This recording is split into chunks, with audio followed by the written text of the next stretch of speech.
Merry Christmas, YouTube. Good afternoon. I'm still at Twin Creek MetroPark on my afternoon Christmas Eve hike, and I'm just north of the Chamberlain Road trailhead by about 15 minutes on the western half of the Orange Trail at the park, getting ready to cross into the Meadow area right here.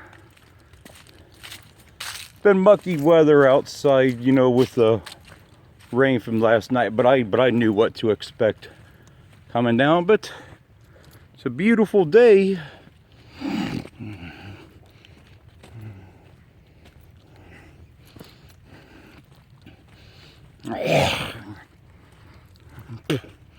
Not sure how good the video quality is going to be with the sun angle right here, but we'll see what happens.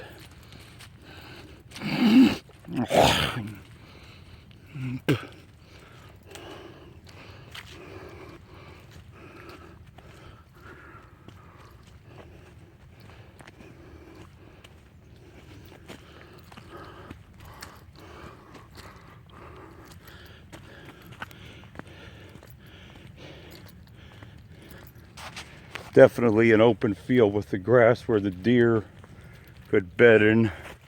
Those does I seen earlier, I would not be surprised if they're bedded down there. I seen some going up a ridgeline hill, coming down that one hill, but I really didn't get any good videos or pictures of them because they were just too far away.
Into the meadow on the orange pink trail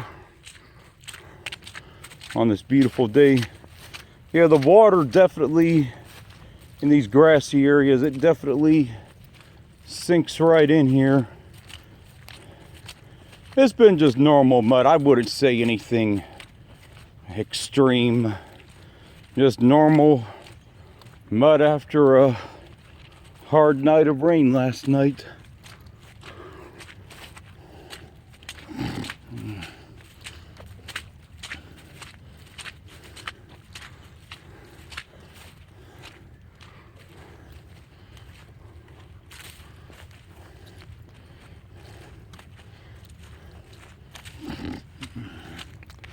Definitely a good area for deer and coyotes to bed here in some of the taller meadow grass.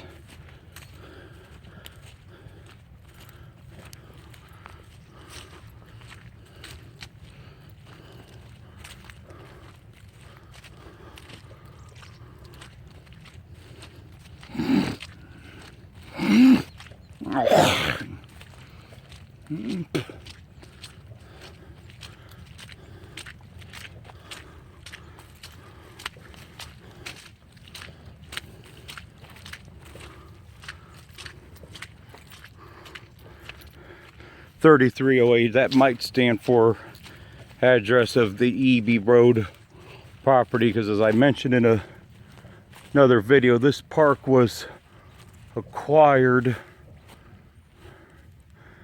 That one barn over there looks like it's I don't know what to do. It looks like it's been stripped.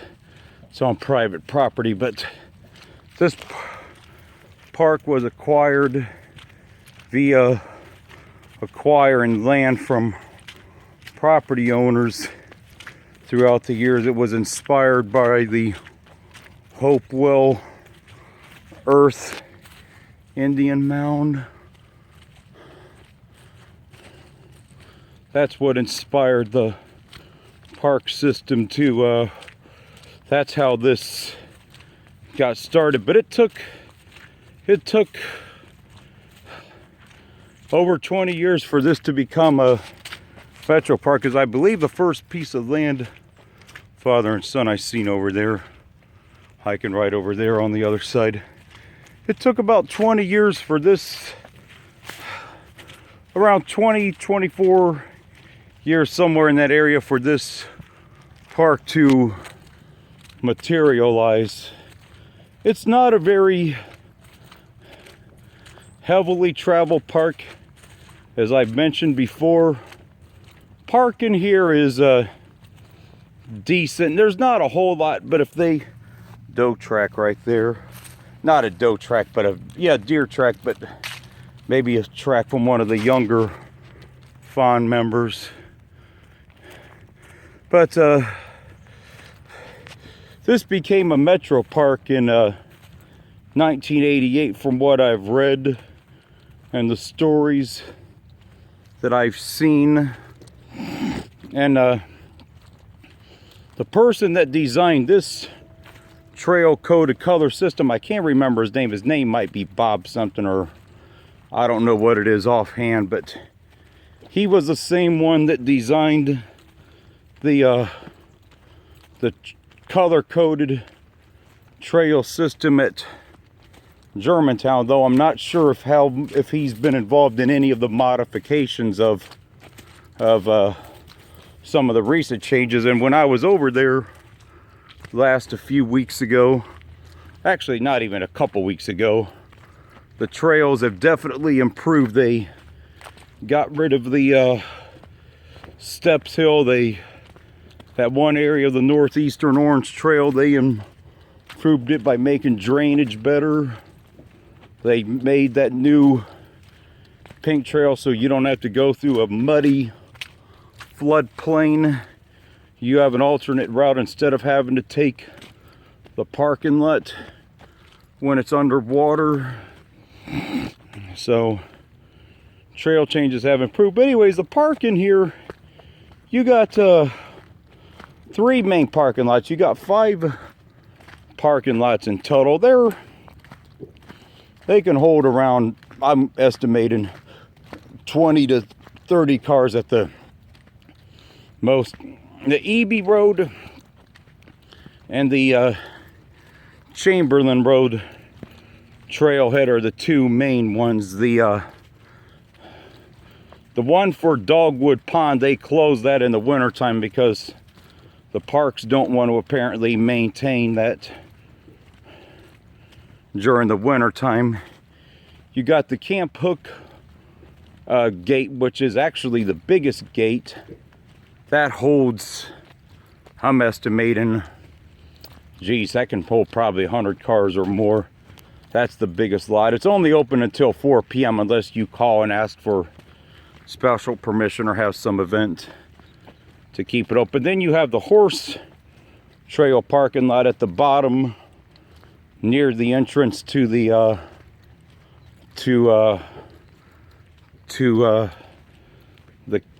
Camp Hook Boy Scout camp. So they have room to expand the EB Road and the Chamberlain Road lot in the future if they ever need to, but I really don't see it happening. So parking here is you know, decent enough. It's enough for the amount of traffic that this park handles, which is not a whole lot. But if they had ever got a significant increase of traffic, they could probably double in size both lots.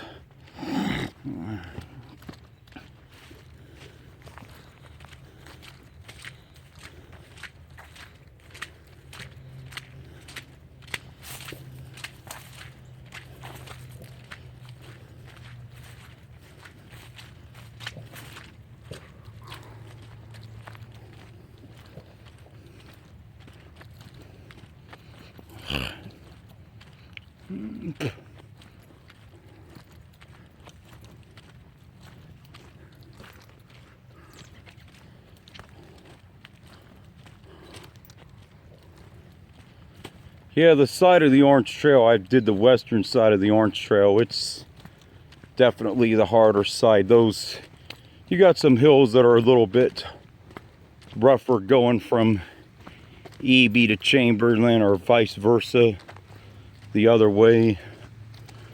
So you start from EB, you hike directly south on the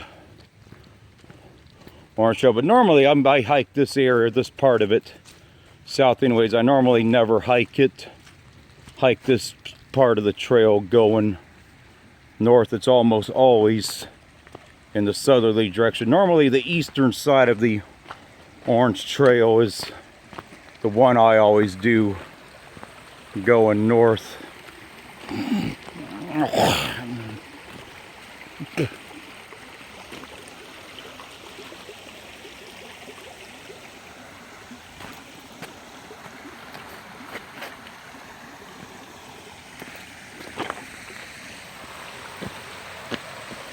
Good to see some water back in these streams again, because they were pretty dry. If I can imagine how much snow would be on the ground right now if the rain we had last night was snow. There would probably be 10 inches of snow on the ground, and we're getting rain Saturday and Sunday a lot more, so it's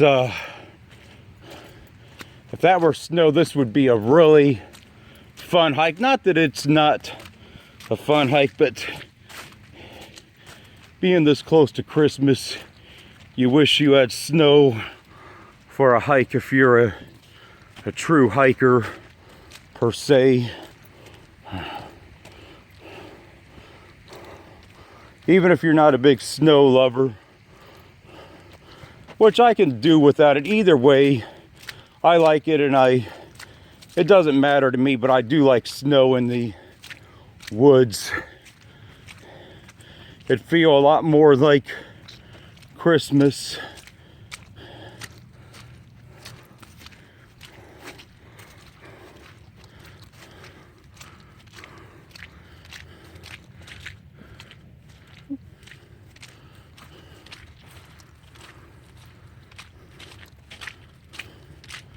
Yeah, definitely feel the mushiness of the trails. But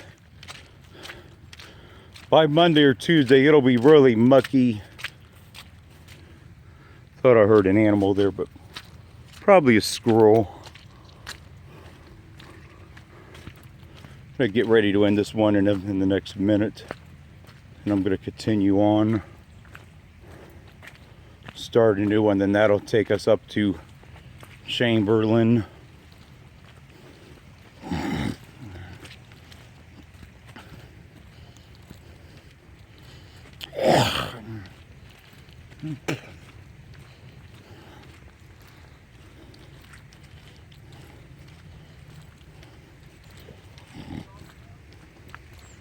Hear the father and son over there, I believe, very close by there.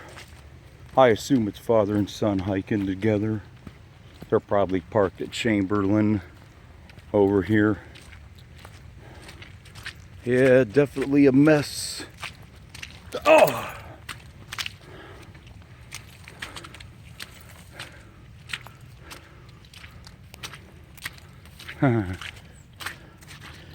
You hike, you're gonna get mud. It's as simple as that. I knew what I was coming into when I came here today, but I didn't let it stop me.